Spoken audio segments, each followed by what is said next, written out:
Hello guys, कैसे हैं आप सभी लोगों का। स्वागत है आप सभी का आपके अपने channel short hand by Nusrat channel पर। तो दोस्तों, मैं आशा करता हूं आप सभी अपनी डिक्टेशन बहुत अच्छे से कर रहे होंगे और अपनी पेपर की तैयारी अच्छे से कर रहे होंगे, क्योंकि अब ज़्यादा समय नहीं बचा है। ठीक है, हार्डली 3 से 4 दिन बचे हुए हैं आप सभी के, तो फिर आप लोग अच्छे से प्रैक्टिस करिए। तो ये डिक्टेशन हमारी 80 WPM पे बोली जा रही है। तो आप लोग इस जनसत्ता जो पेपर होता है उसकी संपादकीय आपको ज़रूर करनी है। मेरे यकीन करिए, अगर आपने ये संपादकीय कर ली तो आप कोई भी संपादकीय कर सकते हैं, कुछ भी। ठीक है, चलिए अपनी पेन और कॉपी लेके रेडी जाइए। अगली डिक्टेशन स्टार्ट होगी अगले 5 सेकंड में।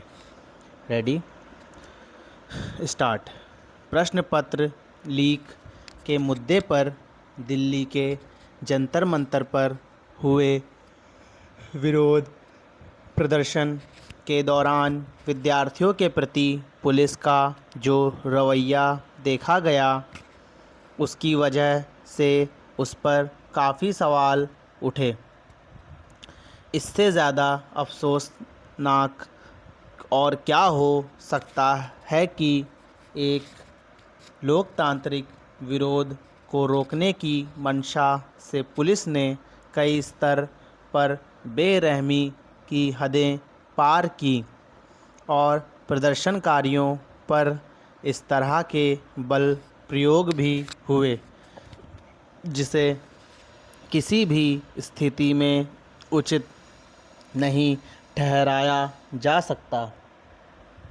मसलन लाठीचार्ज, आंसू गैस के गोले और पानी की तेज़ धारा का प्रयोग करते हुए तो कोई नरमी नहीं बरती गई। ऐसे आरोप भी सामने आए कि पुलिस ने प्रदर्शनकारी विद्यार्थियों पर पैलेट गन चलाई।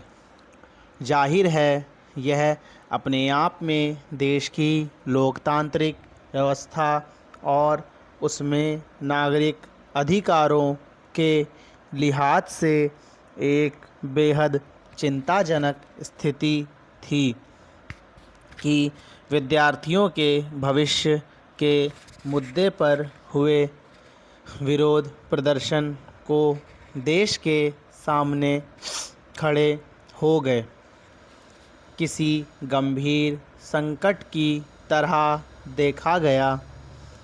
पुलिस महकमे के रवैये का अंदाज़ा इससे लगाया जा सकता है कि जब पैलेट गन के छर्रे से पीड़ित युवक ने इस मामले में प्राथमिकी दर्ज करानी चाहिए, तो उसकी भी अलग अलग स्तर पर उपेक्षा की गई। कानून व्यवस्था बनाए रखने के लिए पुलिस की सक्रियता का क्या यह रूप होता है कि अगर कोई पीड़ित FIR दर्ज कराना चाहे तो उसे अपनी उपेक्षा की एक नई पीड़ा का सामना करना पड़े? क्या यही वह पहला बाधित दरवाज़ा नहीं है जहाँ से न्याय हो पाने की उम्मीद धुंधली होनी शुरू होती है? यह पुलिस महकमे के लिए एहसास होने और शर्मिंदगी की बात होनी चाहिए कि पैलेट गन से पीड़ित युवक की प्राथमिकी दर्ज कराने के लिए देश में विपक्ष के नेता राहुल गांधी को पहल करनी पड़ी। हालांकि इसके बावजूद प्राथमिकी दर्ज करने में जिस तरह की टाल मटोल की गई, उससे यही लगता है कि पुलिस की कार्यशैली में काफ़ी सुधार की ज़रूरत है। गौरतलब है कि पैलेट गन के छर्रे से पीड़ित युवक के साथ इस मामले की प्राथमिकी दर्ज कराने के लिए जब राहुल गांधी खुद गए तो एक तरह से उनकी भी उपेक्षा की गई और इसी के विरोध में उन्हें वहां धरने पर बैठना पड़ा। राहुल गांधी के 7 घंटे तक धरने के बाद आखिरकार पुलिस ने प्राथमिकी दर्ज की। यह तब है जब अस्पतालों की रिपोर्ट में युवक के पैलेट गन से घायल होने को लेकर सब कुछ स्पष्ट था। सवाल है कि घटना और उसके संबंध में साक्ष्य के स्पष्ट होने के बावजूद पुलिस ने आखिर इतना टाल मटोल किस वजह से किया? क्या इसके पीछे कोई परोक्ष दबाव काम कर रहा था?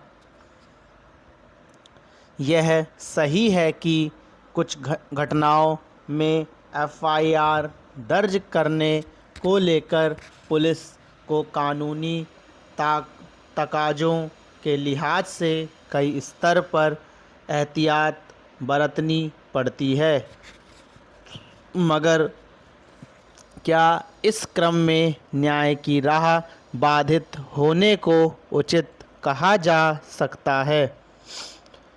यह ध्यान रखने की ज़रूरत है कि राष्ट्रीय अपराध रिकॉर्ड ब्यूरो यानी एनसीआरबी के आंकड़े थानों में दर्ज प्राथमिकी के आधार पर ही तैयार होते हैं।